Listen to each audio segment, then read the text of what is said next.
What's up, UFC fans? Welcome to UFCentral, your one-stop shop for all UFC news. I'm your host, Jay Schroeder, and here with me, as usual, Mike and Dimitri Vutsinos. Tonight we got a lot of stuff to go over, so we're going to kick things off with coverage of UFC Fight Night 20.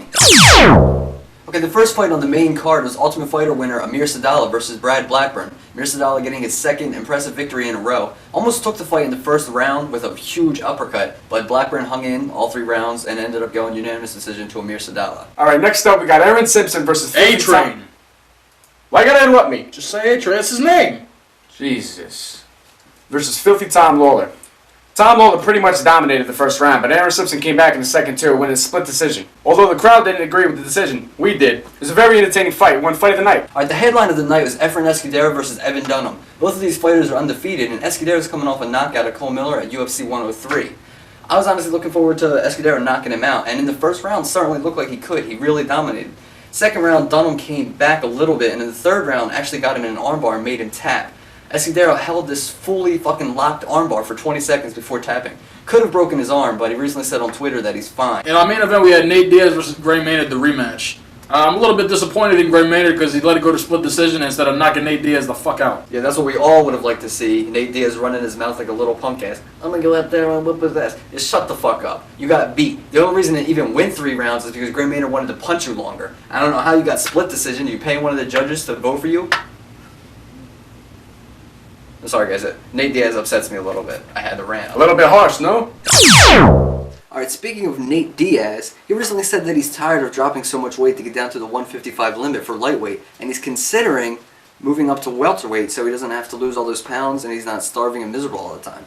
Good luck with that one. Also, Dana White was recently named MMA King or some shit by Esquire magazine, and now on Spike TV's Friday nights at 10, there's a new series called Best of Pride, so you get to see some of your UFC favorites in their earlier days. Alright, speaking of shows on Spike TV, Ultimate Fighter Season 11 premieres March 31st. It's middleweight, and the fighters haven't been announced yet. You know, as we know, the coaches are Tito Ortiz and Chuck Liddell, so look forward to seeing that also. A lot of people think after defeating Nate Diaz at Fight Night, Gray Maynard is ready for a title shot, and maybe he is, but his trainer Randy Couture and Dana White both said they think he needs a little bit more experience before going for it. And finally, in our headlines of the night, the A-Team trailer was recently released. You can check a link for that in the sidebar so you can watch it. Looks okay.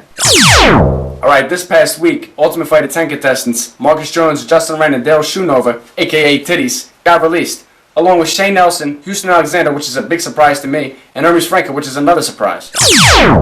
Rumored to be on UFC 21, the first UFC event to be on Versus TV, we have Anthony Johnson versus John Howard, Spencer Fisher versus Dwayne Ludwig, and Chase Gormley facing Brendan Schaub. That's pretty good matches considering we already have Junior Dos Santos versus Gabriel Gonzaga and John Jones versus Brandon Vera. To add to the already great card of UFC 111, they put Martin Cameron versus Ben Saunders. On March 31st, Fight Night 22 is leading up to Ultimate Fighter Season 11.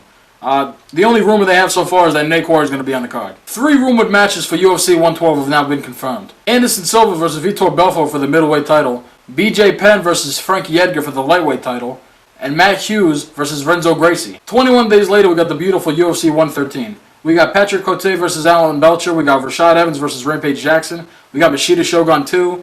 We got Jeremy Stevens versus Sam Stout and Marcus Davis versus Jonathan Goulet. May 29th, we have UFC 114, which no rumored matches for that so far. For UFC 115, though, we have Chuck Liddell and Tito Ortiz 3, and Forrest Griffin versus Thiago Silva. A lot of great rumored matches coming up, Dimitri. Thanks for those. Hopefully some of them will turn out to be true and we'll get to enjoy them. Anyway guys, that's all the time we have for tonight. Here's a big fuck you to my boy Nate Diaz. Tune in next week where hopefully we'll have some updates on Brock Lesnar and if he'll return or not this year.